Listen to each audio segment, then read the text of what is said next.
ជុំយាយខ្សែក្រវ៉ាត់បងប្អូនបាទខ្សែក្រវ៉ាត់បាទ មេអេលុតស្គងមួយមើលណែ ណា ណាមួយទៀតណា 3ខ្សែបងប្អូនបាទ ហូមួយថនស្រស់បាទកូឡាំគូស៊ីនបាទអូបាទសាយ៉ាន់ពិសាលបាទ3ខ្សែក្រវ៉ាត់បងប្អូនបាទបាទ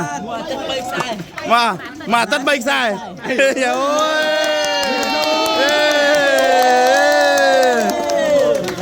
មួយខែមួយខ្សែ បងថតរងជុំគ្នាមួយបង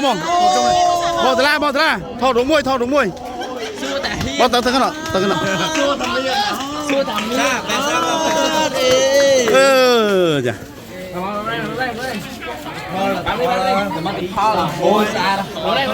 មួយខែ6ខ្សែសួរតាមានអត់ អូបាទមកទឹក មួយខែ6ខ្សែសួរតាមាន អូ6ខ្សែ បាទ អូយម មកទឹក3ខ្សែ បាទ ខែ6ខ្សែ ចឹងបាទ3ខ្សែហ្នឹងមើលក្នុង20គីឡូខុសគ្នាទាំងអស់បងប្អូនមានតាំងពីស្នាលមានតែកម្រិត B មានកម្រិត C បាទអូយ3ខ្សែនេះបងប្អូនបាទ